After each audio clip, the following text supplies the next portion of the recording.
All right, today's episode, well, every episode, is sponsored by our show host, Bison Energy Drinks and Media by Bison. Big shout out to those guys. Thank you for everything they do. Use our code DALE to get 10% off your order. Look for the link in our bio and also on Instagram and YouTube. Follow that link, get your discount, get your Bison Energy Drinks, and become a badass. A wired up badass. Exactly. Our episode sponsor is sponsored by the Remarkable Homes team, which is our friend Brian Crawford, powered by Keller Williams, which I think I made that part up. It is Keller Williams, but that's a good slogan. We've teamed up with him, and we're really excited to get the growth going with him and reach out to help people move. Yeah, we're excited for some referrals just so we can go crash some housewarming parties. Yeah, in tent in their backyard.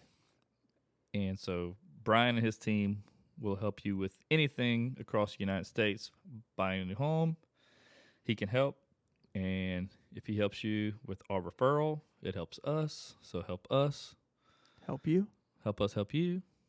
It's our new slogan. This is a helpline. It's a helpline. So, we got a fun episode today, Vaughn. We do. We have an early 2000s pop culture phenomenon. Before you reveal it, though, I was thinking to myself, we forgot something. What's that? Oh, we're back. Oh Jesus. He got us. You're sneaky, dude. Dude, I tell you. So today, we have Mr. Jason Wahler on, and for some of you may know, he was on Laguna Beach. He was on the hills, and he's had his bout with addiction, mental health, and he's overcame that. Wife, a couple kids. Seems like his life's going great. Full recovery, advocate for mental health and addictions. Addiction, sobriety. So we're excited to have him on one to talk about. I mean, there's going to be definitely some serious talk because, just about what he's been through and what his life is no joke. We'll be talking about that. There will be some lightheartedness, I would bet. We're going to talk about Laguna Beach and the hills. There's not much, there wasn't that serious there. Did you watch that show? Oh, yeah. I loved it. I did too. I recently started watching it again on this app. And so I started watching Laguna Beach from the very beginning, and then I started watching the hills again from the very beginning because just to kind of see some of Jason in action again. Yeah. It's been since early 2000s I watched Right. it. So watching that again, it's just a bunch of memories, and you realize how cheesy it was. And So we'll cheesy. talk about his hairstyle and his clothing that we all were victim of. Yeah. Vaughn probably modeled some of the clothing he wore. Guarantee it. He had a Von Dutch hat, I think, at one time. My dad owned it. I remember. So we're excited, man. Crystal initially reached out to him on social media about being on our podcast, letting her know her husband and her friend Vaughn have a podcast. He's like, yeah, let me know about it. I guess he checked it out, and I guess he didn't have too good a judgment. He just said yes. Yeah. So I hit him up. Me and him been talking on Instagram, and he agreed to do this. And this finally got to the date of doing it. And so we're excited. I know when I told Vaughn we were going to get him on, you were excited. I was. Still am. I mean, I can't wait.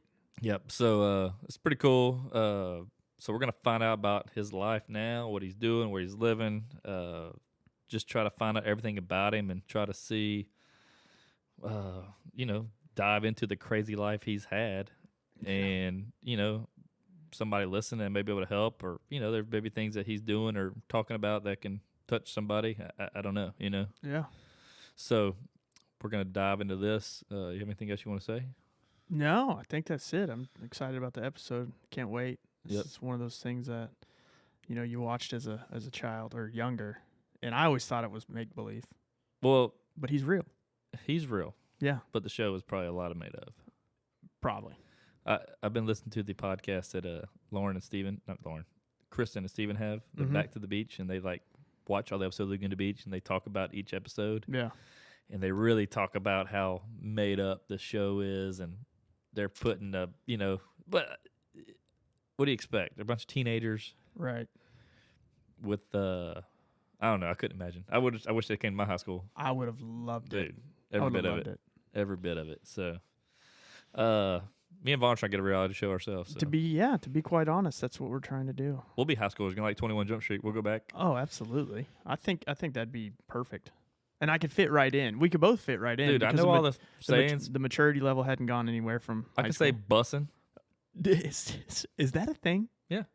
Dude, that's bussin'. That's bussin'. Okay. I didn't know that was a thing. That's the thing. I've heard it before, but.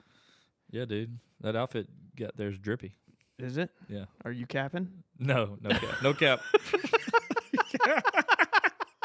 Oh, dude. No cap, bro. That was pretty good on the fly. Dude, that was good. We're like teenagers. Yeah, we are. Witty and whimsical. Yep. So, without further ado, let's get this episode started. See?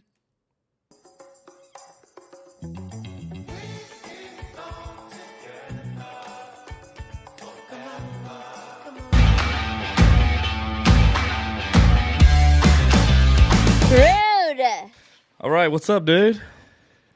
How's it going, man? Good, man. You're pretty, bro. I don't know about that. I don't know if I should say thanks or show's good, guys. It gets weird on the Dale Not Dale podcast. Don't worry. Oh man, what did I sign myself up for? Yeah, no kidding, man. Hey, I guess first, dude, we've been a fan for a long time. My wife was like, she reached out to you first. She was all excited, and you responded to her, and she was all freaking out, and it's just funny because she asked me why I talk to like people that message us. I'm like, well, same way you felt about Jason responding to you, it's the same kind of deal, I mean, people watch us from the show we're on, and it's it's one of those things, but. It just shows you're a normal dude, man. We appreciate it. No, dude, that's part of the process, and congrats on all the success you guys have had on your shows. And no, dude, I mean, by turning down opportunities, it's not what's got me to where I'm at, and so I think it's look.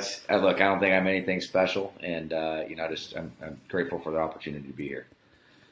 Yeah, well, she's big. She wanted to be here, but. She's going to a Lizzo concert, so apparently you're not as popular as Lizzo. So sorry, man. Jeez. We're going to have a conversation about that one. Yeah. Hurts my feelings. No kidding, man. I was like, dude, we got Jason on. So, but no, she's like, man, make sure you tell Jason I'm a big fan. So she follows your wife and everything as well. So she keeps up with you guys. Trust me. Oh, I love it, man. Well, like I said, stoked to be here, man. Excited for it. Well, good, man. So I don't know if Vaughn knows much of, I don't know if Vaughn was into the, did you watch The Hills? I was a big fan. Yeah, so I told him we were going to get you on. He was excited. I don't know how much he knew about you. I watched it all the time, my wife, but, I was just doing a little research. And, dude, I don't know how many people watched this movie, but I watched Two Dudes, One Dream just for you the other day. Oh, God, dude. Did you really? Hey, so I got this app. This Plex app, and it's got like every movie. So I was like, I'm gonna look and see, and it was on there, and so I watched it because I remember when I started rewatching The Hills, and I was like, oh, that's your boys from back in the day on the show.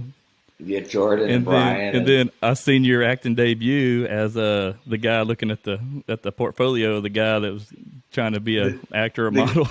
The gay agent, bro. Yeah. The agent. God, the agent. That is so funny, dude. That was with like Milanakis and Jason Mewes and dude, Brian. I know and y'all had a heck of a Simon Rex, Dirt Nasty. I was impressed with. I mean, that was that LA scene back then. That's when all the guys were coming. That was up, the old that was the Womping crew, dude. Those were the blackout days. I about to say, I'm sure those were some wild days with that crew. Dude, Dirt Nasty was. Go ahead. No, I mean, those days were. I mean, there's literally a blur in my life when I was 18 to 23, and I was right in the heart of it. Yeah, it was just. That probably seems like a lifetime ago. It does. I mean, and it's crazy because now, obviously, being sober and doing what I do now, I'll have spurts of memory of the things that I haven't remembered in 15 years that will come back, and I'm just like, whoa, Oh, I bet. It's crazy. It really is. And that was just that was right before social media, and I mean that there was no streaming really. I mean that was kind of still like that was the last era of that time where it was, Dude, that's when UNLC had your T-Mobile sidekicks texting on there. Dude, the sidekicks. God, still a great phone. It is. It was ahead of his time. Hell yeah! I'll never forget when I got that thing. Back to MTV. It's this is all so new for us, and they sent us those it wasn't like a care package, but it was just like a thank you thing. And we all got our sidekicks, and it was like where the whole cast is just walking around the school with their sidekicks. Like everybody's like, "What the hell?" But it was Anyways. Yeah. Well, so for those of you who don't know, we got Jason Wahler on. Started off in Laguna Beach, then the hills, and then since then, man, you've had a crazy story, dude. We've seen it unfold, just because you're a part of the spotlight at an early age, and and we've seen what you've come from, and you got sober. Now you got a beautiful family, man. I see your wife Ashley. You got 2 kids now. Yes. So man, it's cool that what you've came through and.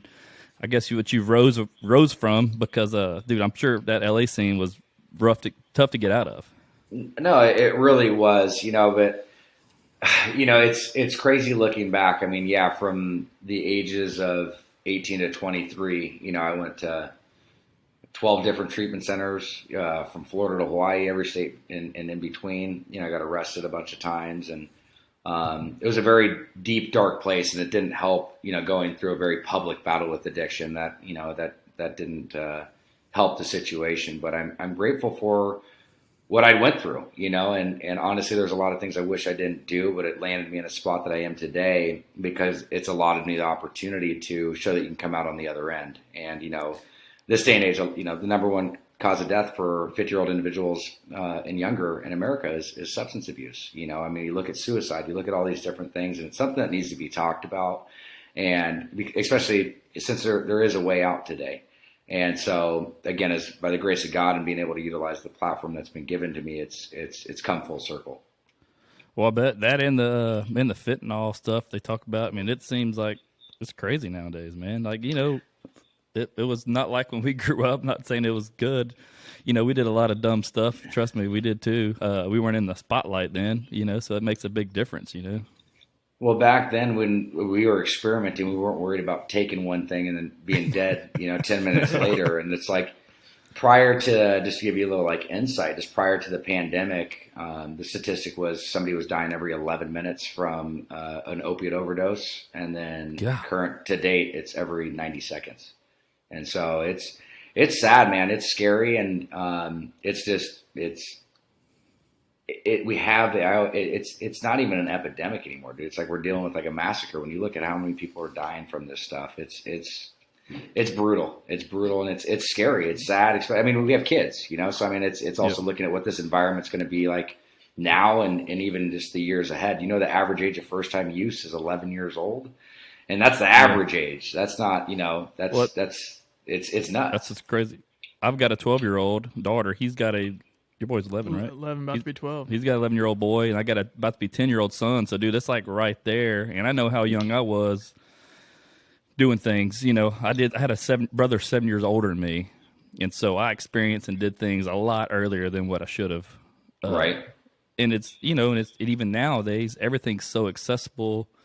And kids are way more advanced, so it's like even more than what we imagined, what we went through.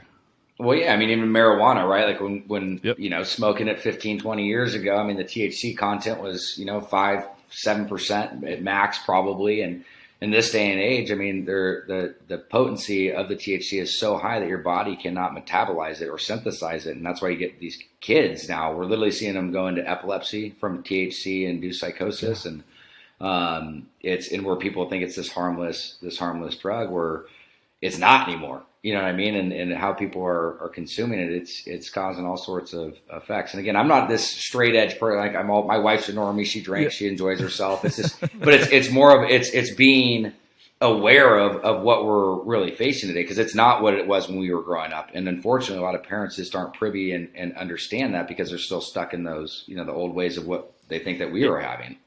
Oh, I know. I'm sure I don't know. It's crazy, man. It's crazier, even like you now and me and Vaughn, we're both parents. And so you think about the dumb stuff we did and you're like, man, I can't. It seemed like we had no supervision too. Our parents cared for us, but they did a lot of stuff our parents didn't know. But I told my daughter now, I was like, you're not going to get away with much because we're more privy to what's going on. Yeah. And, we grew up still in the digital age. So we're not morons, we're not just numb to it or don't believe it. Our parents can't track us. No. Right. Yeah. We had a lot more freedom back then too, man. And it's a double-edged sword in the world we live in today. That's for sure. Absolutely.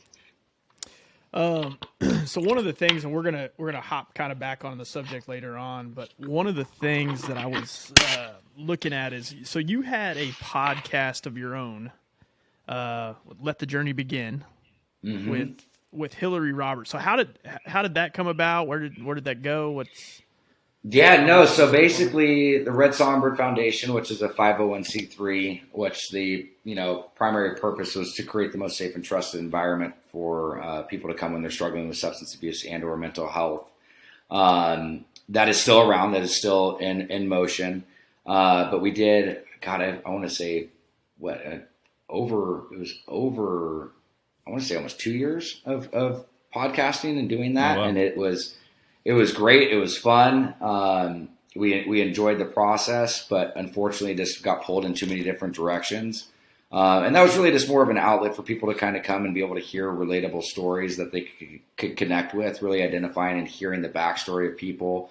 And then having it transition to what they're, again, struggling with mental health and or addiction. What was their backstory, understanding where they came from, because it's not, people have this notion that, it's the homeless person underneath the bridge where, you have valedictorians, you have, star athletes, you have all these different walks of life that go through it. And so we're wanting to paint that picture of it can happen to anybody and showing the back, the middle, and, the current situation. So we enjoy doing it. And again, that was to support those that are struggling with mental health and addiction. And it's directly associated with one of the nonprofits that I work with.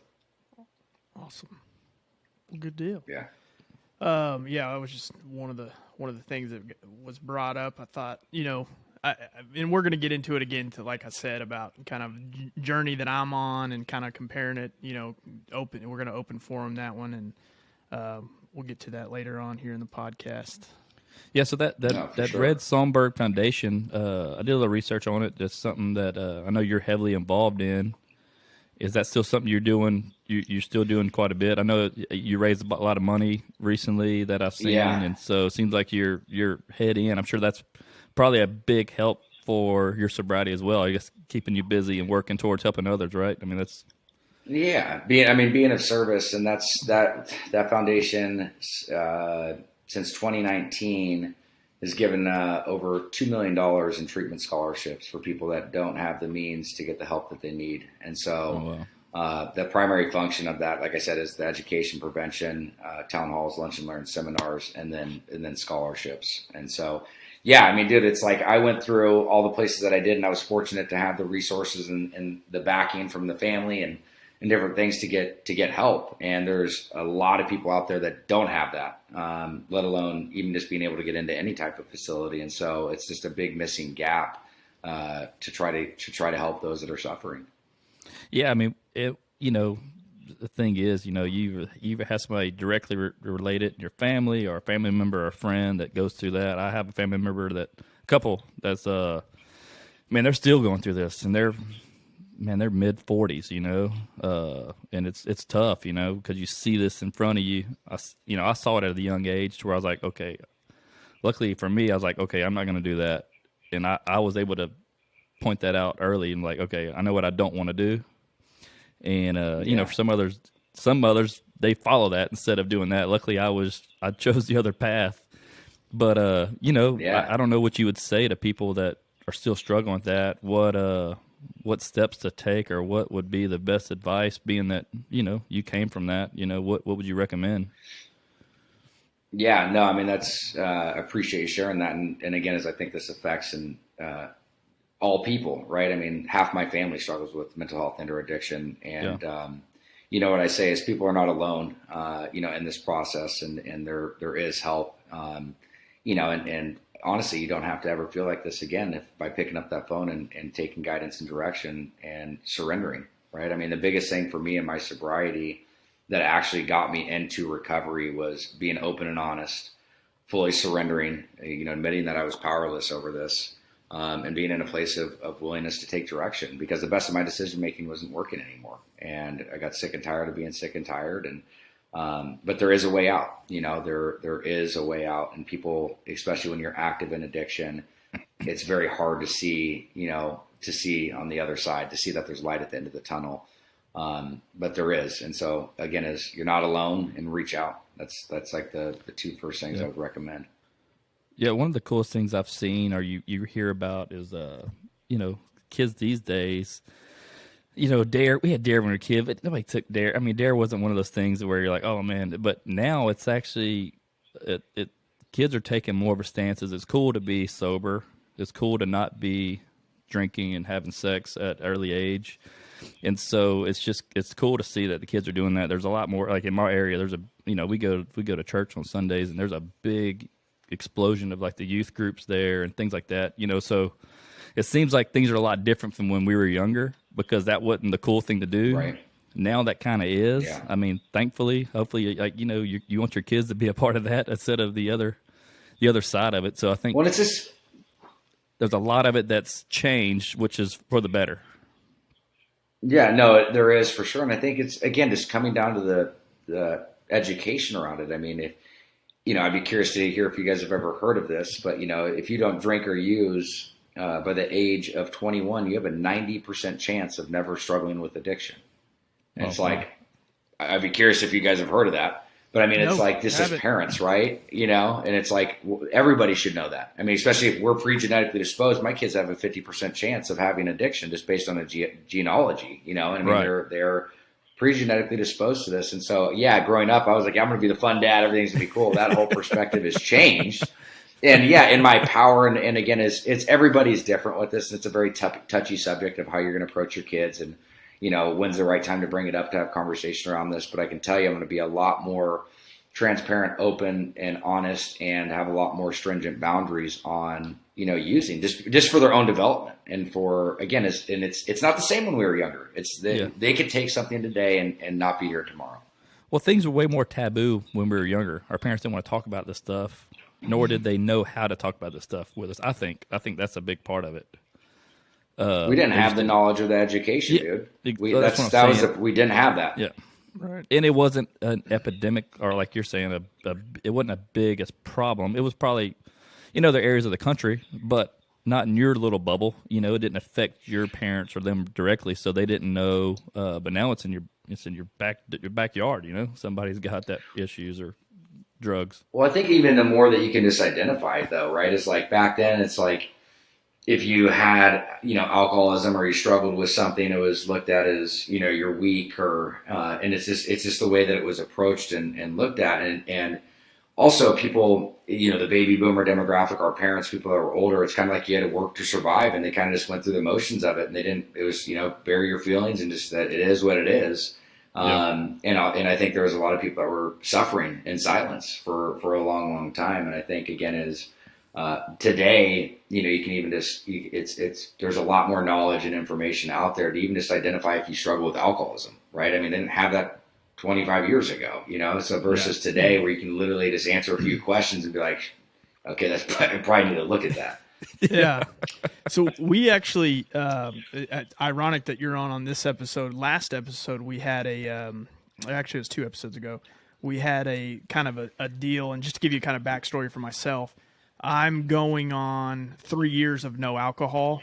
I don't have I don't have like a cool story to tell you why. I cannot tell you what addiction and disease is, because I firmly do not know.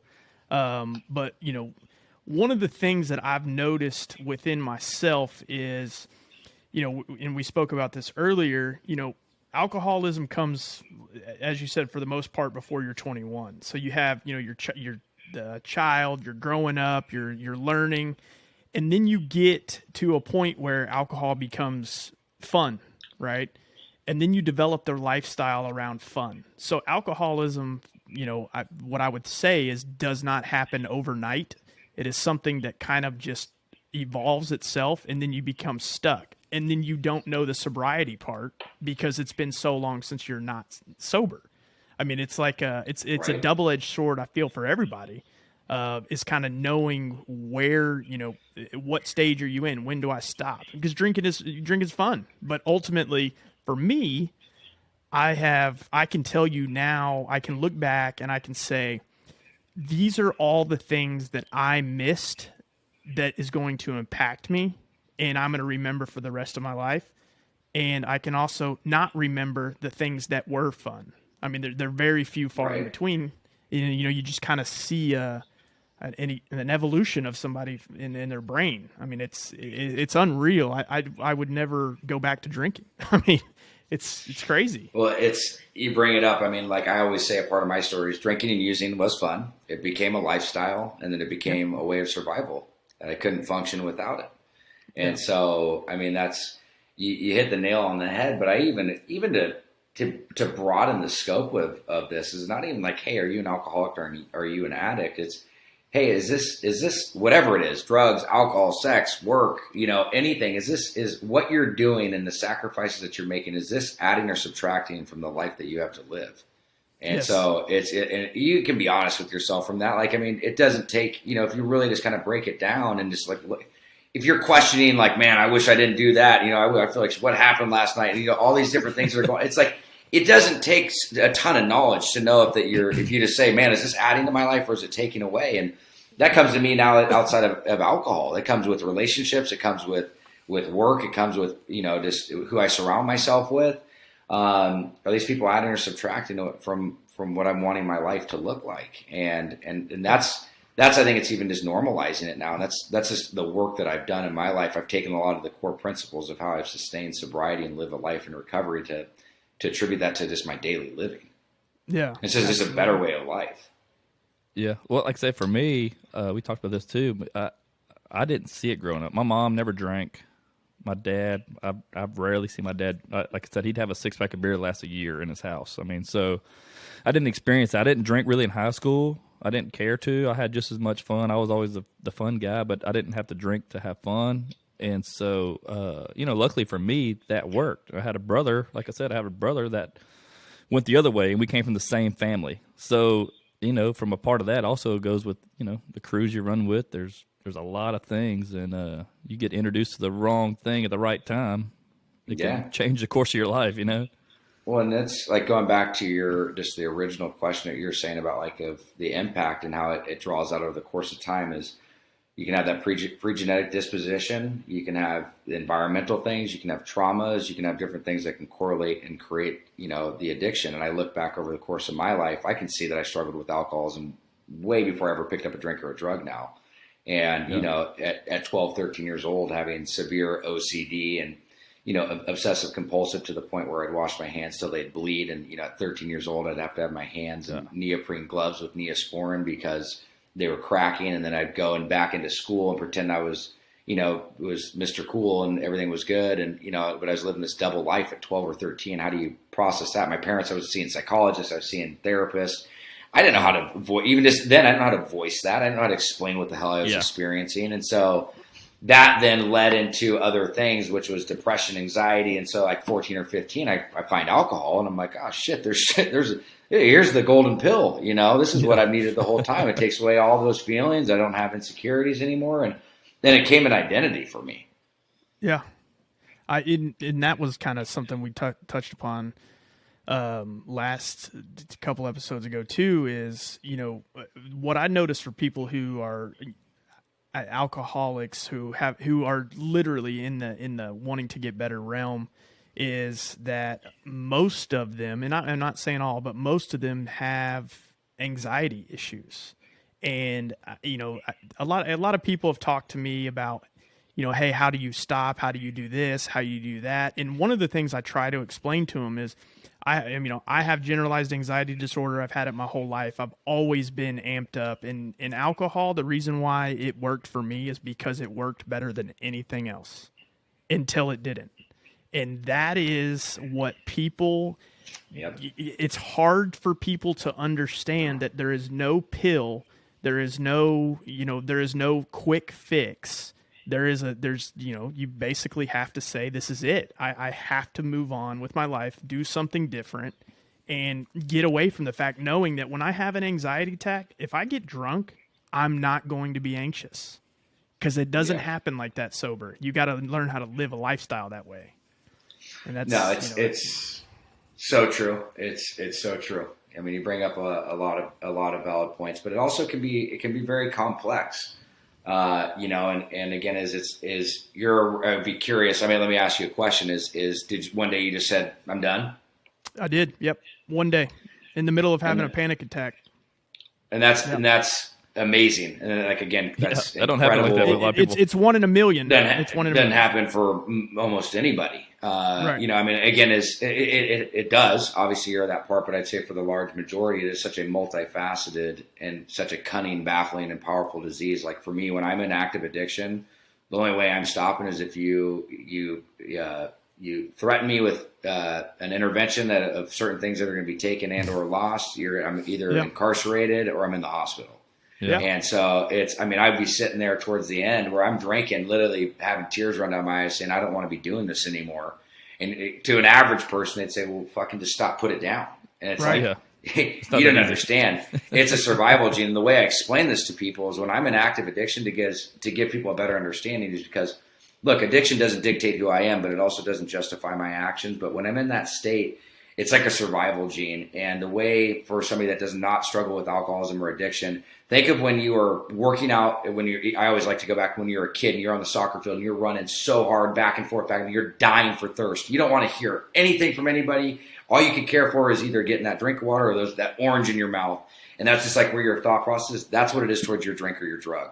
And there's nothing that's going to stop it. And that's when you're in that state, in that active addiction, it's very, very hard to break that cycle. And that's where oftentimes you have something to disrupt it. Yeah. Yeah. And it's funny how there's many stories. It's crazy how everybody's, it's different for everybody, but it's same a lot of times too. I mean, it's just, everybody has a common denominator of what it is. Well, like I said, either you experienced it or you got people that experienced it close to you or, a family member or whatever. I mean, it's no family is immune from it or no person's immune from it. I mean, like I said, it's going to touch something in your life some way. Sadly, it is. 100%. What has been the biggest benefit by you stopping? I mean, like, what is... clarity. I mean, I could go on for hours of what it is. It's way, way too many things, but clarity. I find that, it did not solve anxiety issues, but it has suppressed them to the point where I can be functional. I have a better onset of tomorrow. I have became a better father, a better husband, a better friend. I focused more on me. And I'm glad you asked that. One of the things I notice with people who struggle with alcohol or use it to excess is they are all people pleasers. All of them want to be a part of they don't want to say no to somebody. If somebody's having a party or a get together, oh yeah, we'll be there. And they overcommit, and don't commit to themselves. Yeah. And I've noticed that I cannot tell you if I get invited to 10 different functions, I'm going to say yes to 1 or 2. And it's not because I don't want to be there. It's just because I'm going to put myself first to make sure myself and my family, put myself, to the forefront to make sure that we don't have anything going on in something that's extremely important in our lives. And then I'm going to commit to other things and not reverse the two, which is what I did. I mean, it's exactly what I did. I committed to my friends before I committed to my family. 100%. So, yeah, I love that. Crazy, man. Yeah, no, it's great. I mean, like I said, so just a little backstory. Me and Vaughn, we met through some mutual friends. People said, "Hey, man, y'all look alike," and so it was one of those things where this how this all came about. I met him right at the point where he stopped drinking. So I didn't even know.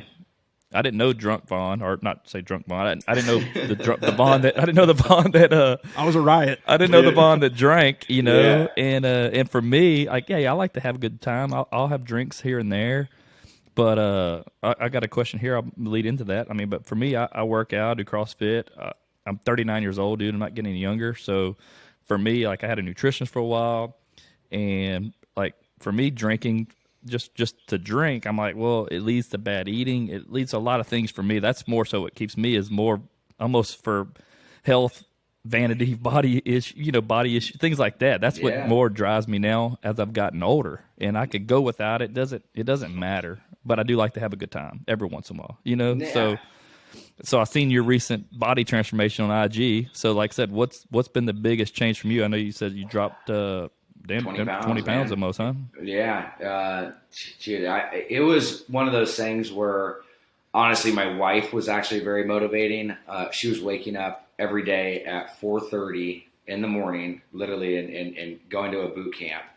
And because she was kind of at this place where we were super busy. We moved, just our own physical health. Our mental health was pretty good, but trying to manage all that stuff. But just kind of let that go by the wayside. And you move out to the South, it's very easy to overindulge and get into some good food out here. And but her motivation kind of kicked me into gear and made me check. And I was just like, look, like going back to feeling, right, dude? I mean, this, it wasn't like I was super overweight or anything like that, but I was not content. I was not comfortable. Sleep was bad, energy, motivation, mood, and your gut health is directly correlated with your brain health. And it's just, it was amazing how just even the first month, just with diet and just changing. I mean, my biggest thing is I love to night eat. I was always eating ice cream, and I always have, some type of sugar craving. And I'd always do that. And I basically trained myself to make sure that I never eat after 8 o'clock. So I'm able to have kind of whatever I want in the morning, whether I want pancakes, I want eggs, whatever. But then as the day goes on, I get a lot more strict with my diet. Whereas it used to be the reverse of that. I'd be super stringent in the morning and stuff. But then I just started going to the gym 3 or 4 times a week. And then I also incorporated Pilates, which everybody laughs at. I actually had a herniated, an L3 and an L4, which was protruding onto my spine. And I was like, I'm not getting surgery. And the doctor's like, hey, dude, your prescription, you're young enough, you can reverse this, go to Pilates. And so I went to that 2 years ago. I haven't had an issue, no sciatic pain, nothing after. And so I just kept up with that and stopped for 4 or 5 months, and then got back into that. And then, like I said, it's become part of my routine, and I incorporated that. But it wasn't overnight where I was like, I'm going to the gym 5 days a week. I didn't set my expectations super high. I started changing with diet, because people, that's the thing is also you set these expectations that are super high, and you haven't been doing it for months and months, and then you basically set yourself up for failure. And so for me, it was like, hey, it happens a lot. And so I was just changing. I started with no eating after 8. Just said I'm getting back into Pilates a couple times a week, and then I went into the gym, got myself a membership again, and then it's just I feel so much better. It's like routine, right? Consistency and structure creates safety. And when I have that routine in place, it allows me the opportunity to be the best version of myself, and not from only a physical standpoint, but from a mental standpoint. And we all have kids, dude. It's that's the hardest job in the world. Dude, you ain't lying. You ain't lying, bro. It's very true. I've only got one to worry about, so it makes it a little bit easier. Yeah, he wasn't blessed with 2 kids like we were. Yeah. Jeez, I think I was just smarter. Hey man, my oldest is a girl. I know you have a girl and a boy as well, but my girl is 12 in 7th grade, and dude, I'm in the middle of it, dude. It's and it's only gonna get worse because it's just, dude, the stuff. We took her phone the other day for some stuff, and then looking at her, looking at these group chats, dude. The way these kids talk nowadays, I'm like, wow. I can't even imagine. Nothing sexual, thank God, but it's just like cuss words, and I'm like, dude, there's a bunch of little girls. I'm like, dude, what are y'all doing? It just blows my mind, I'm still I'm still in the 5-year-old phase where I'm like embracing it because I know it's gonna. She's great right now. My son's a freaking terror, but dude, I'm not looking forward to the 11, 12, early teens. Not looking forward to it. Hey, so I guess we're gonna kick back a little bit. So one thing you talked about, you found alcohol in your teens, and then I seen one thing that you went to boarding school, right? Is that what? I did. Is that when were you sent away, or did you go off, or how'd that come about? So basically, what was I, a sophomore in high school, sophomore or junior year, I forget exactly, and was not getting the best grades, was starting to really get consumed with alcohol, And it was more of a collective decision where I wasn't like, kidnapped out of my house and then thrown into a place. I sat down with my parents and we were like, hey, there's obviously some things going on. Like there's some constructive stuff. We've done some research. Like, we want to recommend that you go to this wilderness program out in Provo, Utah, where you're like out in the woods for, 30 days. You make your own backpack. You carry your own food. You hike miles and you start your own fires. And it was actually a really cool experience, which it was supposed to, most people hate it. It's supposed to be a punitive thing where, it was weird at 15, 16 years old being, sent away to the middle of nowhere. And then I went to boarding school after that. And I was able to manipulate my parents, immediately after like, I think 3 months. I'm like, I'm not doing this anymore. This sucks. Bring me back. And I was able to get my way. And again, it was a joint effort. Their intentions were good, but I always tell this to people too is, wherever there's an alcoholic or an addict, there's a codependent, and they're just as sick, if not sicker. And my parents were, they were loving me to death, for a very long time. Again, not trying to intentionally hurt. They were just trying to do what they thought was best. And it actually was causing more harm. Oh, I bet. Like I said, so I seen that. And then, then from there, I seen you came back to Laguna, I guess, for the show. Like you came back and you got. I came back, and I remember finding out in boarding school. I heard that like I stayed in touch with friends and stuff, and they're like, "Hey, dude, you won't believe what's going on. MTV's coming to Laguna, and they're doing a TV show." And I was just like, "Okay, cool." I mean, nobody had any idea. We're just kind of like, "All right, cool." So I was friends with Talon, Kristen, and some of the other cast, and it shot. They did the first season. It came out, and it did good, and. They came back and they're like, "Hey, we're wanting to do another one." So they asked some of the current cast who would be good for the show, and my name got brought up. And when I gave my interview, they said, "You're perfect." And so, and the rest was basically history. So I came back. I went to a continuation school, reinstated in Laguna Beach High School, and dude, the rest was history. Yeah, dude, that was that was some fun times. What years were that? That was 2004, 2005. Okay, so I graduated in 01. So I'm 39. So yeah, we were watching that. I mean, like I said, me and Crystal were already dating in 2002. So yeah, we were watching that as a young couple. We've been together 20 years now, but as a young couple watching these shows, we followed you guys' life. I mean, my wife's My wife is she's still obsessed with all them people. She still follows everything, and it's it is what it is. I enjoyed it too. Don't get me wrong. I watched all the reality shows. We watched you guys on there on the hills. We just recently started watching Laguna Beach and the hills over again from the beginning. Oh, no way! So I was watching some the other day of you and your boys on there, and I was waiting for the episodes when you came on, like a couple episodes into season. One whenever you came back into the fold, it's just funny. God, it's just funny, man. Bless your heart, man. Yeah, the hair, the clothing and the hairstyle. Dude, I love it. So brutal. So brutal. The bad thing is we have just some pictures of this stuff that we wore back then, but yours is like all over the place. You can't get away from what you did. No, dude. I'm just grateful there wasn't social media back then. That would have been a whole. No, dude, it could have been wrecked. Bad. It would have been ruined. But it was bad. I mean, trust me, those photos will come up, and we'll do segments or stuff on anniversaries, and it'll be like, "Yeah, look at the 10-year reunion of the show." It's like, no, dude, let's not bring that out. The chin strap and the porcupine hair, and dude, it was awesome. You live and you learn. You live and you learn, bro. Hey, so you said y'all recently moved. So where are you guys living now? We're in Tennessee what area? now. Tennessee, okay. We moved to Franklin, Tennessee about 8 months ago.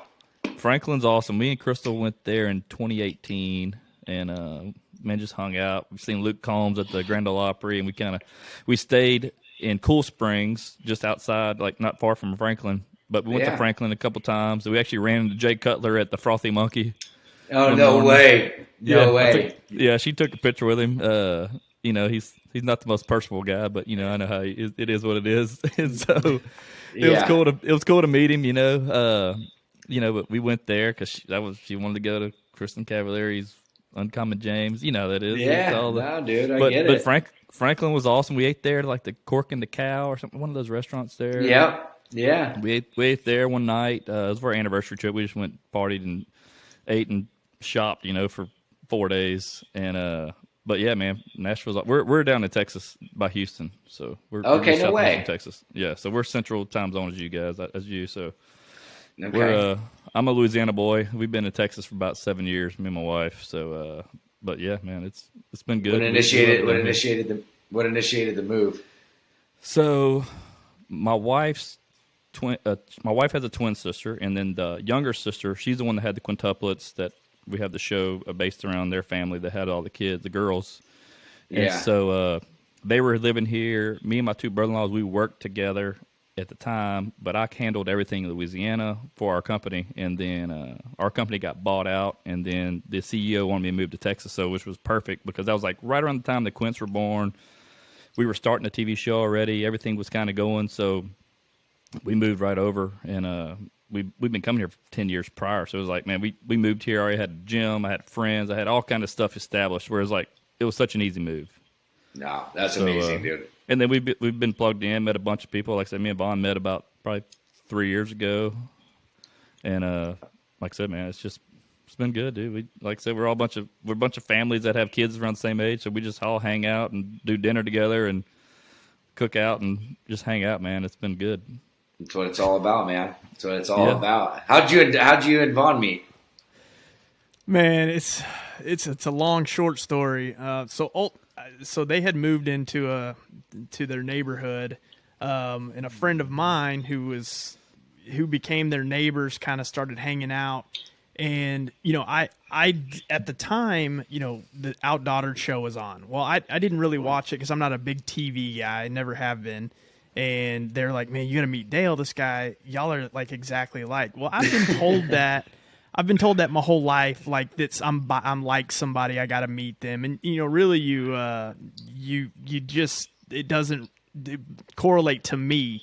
So they had like a blind date. We literally had a blind date. Yeah, they set us up. And they set us up. I was like, I together. love you, man. They set us up together, and then I'm sitting across from him. He's looking at me. I'm looking at him, and we're like, "Holy shit!" Dude, my mom. Hey, I'll send a picture like on our on our podcast Instagram. There's some pictures of me and him, and my mom's like, "Dude, that's just freaky looking at us side by side," And then my dad swears he never slept with his mom, stuff like that. So Yeah. That was an interesting question. Like, wait a second. My mom hasn't confirmed nor denied. my parents are divorced, so my dad has questions. Yeah. Just make sure your kids don't date, bro. We don't need that. I know. No kissing cousins here. We have to. Well, that's a good thing in the state of Texas. They can be first cousins. It'll be fine. Yeah. Hey, we did have an episode where we did a DNA test, and then we had Jerry Springer read off the results. So it was pretty Oh fun. Lord! Oh my God, dude! Yeah. So hey, So like I good. said, we met from there, and we decided, we became really good friends. We took vacation together last year with our wives. Our wives are best friends. They're the ones at the Lizzo concert. Went to Puerto Rico last year. We do stuff together all the time, and then I love it. I kind of came up with this idea of like wanting to do a podcast, and he's like, "Man, let's do it." And then we had a little backstory of us, and it just kind of worked, man. And so that's just kind of how it came about, and it's been fun, man. It's just like I said, it's like you said, y'all did one, and the process is fun, and it is some work. You put some hours into it to make it right, Yeah. and so that's what we're doing now. We're still finding it, man. We're just trying to find our way as of right now. You guys with the Red Songbird Foundation, you had your niche because it was about sobriety and mental health and helping people and stories. Yeah. So for us, we're trying to find what that is. For us, it's like meeting and talking to cool people from all walks of life, and then just kind of finding whatever, some kind of common ground. And like we're damn near the same age, and so it's cool to get you on here to talk with us, for sure. No, dude, this is great. It was a great conversation, and you guys together are, 2 peas in a pod, brother. You guys are good. We had an episode that came out yesterday, and one of my wife's friends is a random friend, texted her and said, "Hey, I haven't talked to you in a while, but I found out about Vaughn and Dale's podcast." And she goes, "Do you find it eerie that they even sound the same?" I was like, wow. Oh my god, dude! Random. Hey, so real quick, what's next? Yeah, no, exactly. Yeah. Hey, so real quick, I know you accredit a lot of your sobriety to the Dr. Drew stuff you did, the celebrity rehab. So what was that process like, man? Was that pretty wild? Well, so actually, it was a trip. I actually went into celebrity rehab sober, and okay. I actually went on that show initially to change the public's negative perception of what was portrayed. And I was like, hey, this is going to be an opportunity for me to be able to go back on, kind of like, it's a real reality show, meaning that there's cameras like in every corner. You only can be as stupid as you act. And so going in sober and having some of the other castmates that I did at the time that were literally detoxing off of many years of heavy benzos, heroin. It was like being on it. It was like, even though I was on the show, it was like watching a TV show in the background, because I was kind of like the background prop in this, because I didn't have a bunch of stuff going on, but it allotted me the opportunity to really develop a relationship with Dr. Drew and Bob Forrest. And, because at that point I didn't even know if I was going to stay sober or not, but it was like kind of just more of a mental check thing where I was like, I knew I struggled. I knew I needed help. And it was kind of like, I was hoping to sustain sobriety, but that really was kind of the kicking point of where I surrendered and I took that direction I talked about earlier in the podcast. And, that's where I ended up getting like my first real job after all the years of doing the entertainment stuff, and kind of came out and Drew really gave me that incentivization and motivation to find purpose and find passion. And, I did that, and I think one of the biggest contributing factors at a young age is because I was very fortunate growing up, as long as I played baseball, and that was what I was wanting to do my whole life. And alcohol took all that stuff away, and that's a whole separate story. But once I was able to, I lost my train of thought, so I apologize. But what was I saying? Baseball, all that stuff. Yeah. New job. But anyway, thank you. So yes, that's what it was. Thank you. The job. So going back to the job, as long as, and so I never really had that experience of having that accountability or going, having a boss. I mean, at a young age, it was kind of like picked up by a town car, you go shoot, you go do appearances, you travel the world and live in the dream, and really lost sight of anything that was really real. And so a big contributing factor to my sobriety was even just getting a job and having, somebody to be accountable to and to show up and have a purpose. And so, it was a really good experience. That's where July 23rd, 2010 is where my true endeavor into recovery started. The next day was my birthday. There you go. One thing I noticed I was going to did it for you. I did it for you, Vaughn. I know you did. I know. Jason's the man of the people. But one thing you touched back to people pleasing, right? One thing you touched upon, which is a good subject too, is talking about baseball. Like baseball players, they stop playing baseball and they teach, right? So they'll go back, they'll coach, they'll show things. I feel that alcoholism or addiction is kind of the same thing. They live the life, then they get out of it, and then they go back and teach. And I think ultimately what it sounds like is that's exactly what you're doing. And you've been doing this a long time. And I know that for myself, I do get people that ask me questions, how do you do it? And I enjoy telling the story. It does not get old. I don't compare myself. I don't judge people. It's a gratifying feeling to be on the other side of that. And I think that's, it's a testament to hard work. I mean, it really is, going from addiction to sobriety.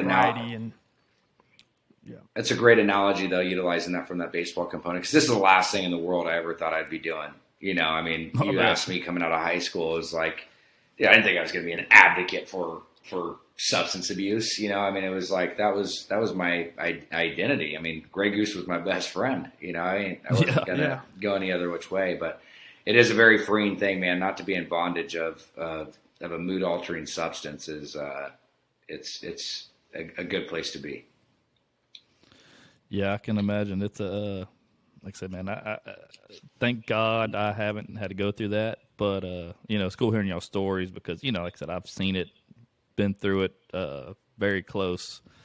And I couldn't imagine, like I said. So for you guys, I mean, it's cool that you've done that. So now, I guess now you're doing like speaking engagements and you're doing things like that. Is that what you're mainly doing now? Kind of like, I mean, I'll leverage just like I said, grateful for the platform that we do have and to be able to raise awareness and share and talk on that. But a lot of the stuff that I do is in that philanthropic side, giving back, and then also work with a company called A-List, which is the first ever JACO accredited at-home treatment provider, where we actually bring treatment to individuals in the comfort of their home. And so we'll work with a lot of like entertainers, a lot of people, C-level executives and athletes that don't want to go into a brick and mortar for anonymity purposes or denial purposes, that they can't, they're a CEO that doesn't want to leave their position in a job. And it's cool. It's just another avenue, another tool for people to get help.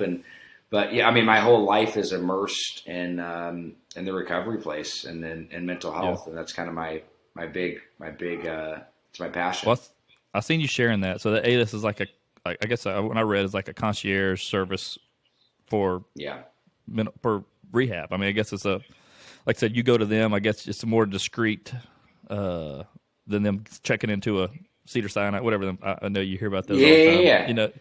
Because that's always a big one that, Celebrity X checked themselves into Cedars-Sinai. That was always a big one that you always heard on the TMZ or stuff like that. So I mean, they go to they go to all these. There's a lot of great programs out there, but it was something that was a differentiator. And again, as we've evolved, times evolved, treatment modalities have evolved, and it's just a really unique service. It's not for all people, but for us, it's amazing to be able to get a perspective.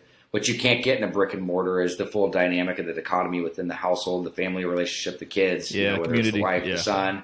And you can see what's really happening behind the curtain, and having a whole treatment team there to be able to provide services and create an adequate plan. Because look, treatment's great and it works when you're there because there's high structure, low stress. But when you come out, there's no structure and high stress. It's the opposite. And that's why there's so much recidivism and so many people fall, is because they're in a bubble, and then they come out, the rubber hits the road. And it's really, what are these people doing when they transition out? As they're reacclimating back into their natural stressors, being life, how are they being able to bring it back and process what's really happening, coming back into the real world? And that's where we feel like was a missing link, where you're able to actually build that whole process in their real life. It's been really incredible. It's been a cool process to see, and it's been very beneficial for a lot of people we've worked with. And for it to be JACO accredited, that's not easy to do. I was in health administration. It's the one and only. There's no other. So JACO accreditation is like the same accreditation that Mount Sinai, John Hopkins. It's hospital accreditation, and a lot of facilities, brick and mortars, have them, and they're required to for billing purposes and for insurance and stuff. But for us, not having a brick and mortar, it made it very challenging. So we're the first concierge at-home treatment provider that is JACO accredited. Okay. I thought you said J. Cole the rapper. I was curious. J. Cole can be a patient, though. No, man, that's awesome. I didn't know. I learned something new today, too. So I'm always learning. Yeah. That's awesome. No. But yeah, so what's, I guess, hey, before we get off here, what's next for you and your wife, man? You and Ashley, what's the next thing in the work? You're writing a book? Are you doing anything cool coming up? It's funny you say that. It would be interesting to do a book, man. I've been asked to do one for a while, just because there's a lot of behind the scenes stuff that, and I'm pretty open, but there's a lot of stuff that's happened and transpired that would be interesting to talk about. But no, I'm supporting Ashley in a lot of the endeavors that she's doing. She's been thriving in the hair industry, and she has her own line that has come out now, an accessory line, and she wants to turn it into a product line. So I'm trying to be as supportive as I can when it comes to that, and then spending as much time with the kids. We're thinking about having another one. And there's some opportunities that have come up in the entertainment side of stuff in regards to the mental health and addiction stuff, but we'll see how it goes. More to be revealed. It's got to be the right. It's got to align right, and it's got to be aligned with what our mission is. And But yeah, I mean, right now we're kind of in cruise control, which again is busy, very busy, but it's also there's consistency and stability right now. Well, I'm sure our wives know what your wife's up to, so they follow her stuff. So I'm sure they're familiar with her, what she's got going on. Right, but yeah, it's crazy to this day and age. It's nuts. I mean, because you kind of like you do get an inside look to people's lives everything. now, you know. Hey, I'll run by people. I'll be in like we're out and about. Dude, I talk to everybody. I'm not shy to talk to anybody, and I love people to come up and want to take a picture or whatever, because it's just like it's the same as you. I don't feel like we haven't done anything special. Dude. I'm just an uncle to a bunch of kids, and I just talk to them like adults, and people think it's funny. That's what I do. And but I'll go to HEB. I'll go to HEB and like people like, "Hey Dale," and they're like, "I'm sorry, I don't know you, but I just know your life." It's funny because they know your life, like you, and your life has been portrayed for a lot longer than ours, and so people just really they feel like they know you. They want to come give you a hug or something. You're like, you need little boundaries, What Dale fails to mention is he goes to HEB with nothing to buy. He just wants those interactions. I have a shirt that says "I'm Uncle Dale." Tell me how. How may I help you?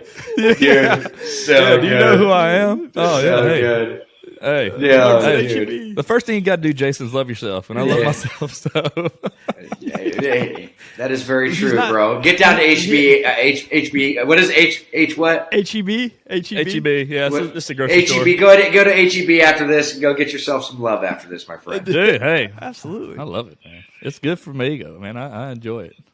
I want to tell you the other day, ego was the pain that deadens the soul. Yeah, dude. My brother used to, when the Laguna was out, he would always be like, "Dude, let's go downtown." I'm like, "No, bro, like, we're not going downtown. Like, not happening." Oh man, God, no, dude, man, we appreciate it, man. Like I said, I know we talked about this for a while, trying to get this lined up. So we do appreciate you carving out some time for us and coming on here, man. And it's been a good time, man. Good conversation, dude. I feel like we know you, man. Like I said, you're just a normal dude, like we are. We're just normal dude trying to make it, That's all it is with kids. Yeah.